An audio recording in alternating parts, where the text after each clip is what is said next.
the weather looks absolutely great. Dan, in that quick clip we saw, not a bad time to go outdoors. Yeah, you know, it is getting a little windy in this time of year, so watch out. Some of that powdered sugar might blow off your funnel cake. I mean, but why not have a little sugar on your face? That means you're enjoying the treat. I guess. Yeah, good point, good point. Let's take a live look in Monterey tonight. We are seeing lots of sunshine. It's been really a nice Saturday here on the Central Coast. Temperatures on the coast have been pretty seasonable, if not a touch warm in some areas, whereas inland areas have been cooler than normal. We know how hot it gets inland this time of year. So it's been a really pleasant day overall across the region. Lots of sunshine out there. As for the low clouds, they are still there. They're just offshore right now. Our satellite picture reveals there they are sitting out here. The marine layer is here. It is present. We are all under the marine layer tonight. It's just that the clouds have mixed out in it, and they will be back tonight. Once the temperatures in that layer start to cool down, we will see the clouds regenerate across the region, not only around the coast, but into the interior valleys as well. But it's nice and warm out there right now, so it may take some time for that to happen. In fact, most locations warmer than this time yesterday by a few degrees. In fact, most cities around the coast 2 to 4 degrees warmer than yesterday, where we sit currently in the 70s. It's really a beautiful day out there. So hopefully right after the newscast tonight, you can go out and enjoy the rest of your evening outside, have dinner outside, go for a walk the doggo, walk the catto, walk the birdo, whatever animal you have that walks. Guinea pigs? Do they put harnesses on those things? Just lead them around with some lettuce. 90 at Fort Hunter Liggett, 93 in Bradley are hot spots in the south, but nothing too crazy out there as far as the heat is concerned. Future temperatures overnight looking pretty comfortable, mostly in the low 60s. I think with the mostly clear skies, we'll probably dip eventually into the upper 50s for most coastal cities before kind of leveling out right there. I expect our lows overnight tonight to be a little bit cooler than last night just because we don't have any clouds right now, so temperatures will drop to a point and then just kind of level out without the clouds there. So for the most part, though, very mild overnight tonight. But as I showed you at the beginning of our show, we have an area of low pressure offshore, and our monsoonal high has moved well off to the east. Now, this is a temporary situation, so let's put this into motion. And on this map, the way you can see the low, it's this area of lighter colors, the yellows here, and the area of high pressure is strongest where you have these darker reds here. So this is really looking at upper level temperatures, but they correspond to those two weather patterns I was mentioning. So what's going to happen is you'll see the monsoonal high start to redevelop back over the four corners. You can see it kind of building right here over the next couple of days.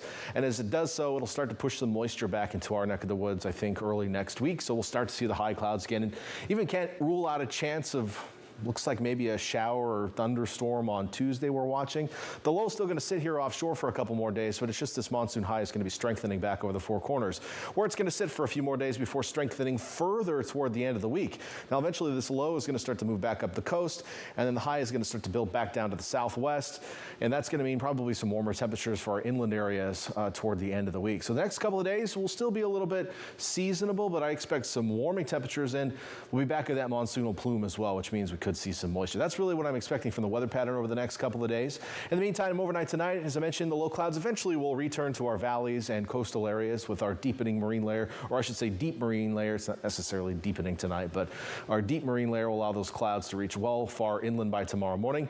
Not expecting any fog on the coast, but we could see some in the coastal hills and into our interior valleys, as again, that cloud layer is going to be a lot higher due to the depth of the marine layer. During the afternoon tomorrow, I think a total clear out again, with the marine layer being as deep as it is and some vertical mixing.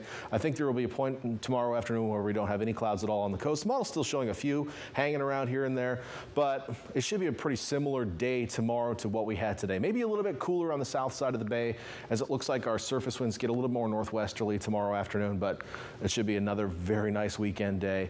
Not only will it be warm on the coast, but it won't be too hot inland. Santa Cruz Mountains, 80s for your highs tomorrow, 70s down along the coast, looking pretty comfortable in Santa Cruz, not too hot, 73 in Capitola. If you're going to be down to the beach, it should be gorgeous there. Over to Aptos, Watsonville, low to mid 70s tomorrow. We'll still be in the upper 60s in Castroville Marina, but low 70s in Salinas, very seasonable. Not too bad in Hollister, 83, and maybe touching 90 in the Santa Clara Valley at the hottest. Over to the Monterey Peninsula, look at this, 70s, low 70s, Monterey, Carmel, upper 60s, Pacific Grove. Can't ask for nicer weather really on the peninsula. If you ask me, maybe your opinion's different, but I think a lot would agree with that sunshine. 70s for Carmel Valley, Big Sur, much of the Salinas Valley, 80s in King City, and sure, we do have some upper 90s out there, but I mean, it certainly could be 10 degrees warmer this time of year easily in some of our higher valleys. And it probably probably will by the end of the week. But in the meantime, enjoy those comfortable temperatures. On the coast, looking pretty nice for the next couple of days. As I mentioned, we're watching Tuesday because there is some moisture that's going to spin through the area, and that could be enough to get a few showers or thunderstorms going. I'm just starting to see that showing up in the models. So we've got watching for now, but we might have to upgrade that to a chance of showers or thunderstorms Tuesday afternoon. Inland areas also watching there. I don't know where that rain icon came for tomorrow, because it's definitely not going to rain inland. Sometimes there's gremlins in the system. But either way, looking at seasonable to slightly warm temperatures inland for the next 7 days. Again, I do expect us to heat up by the end of the week. Hannah?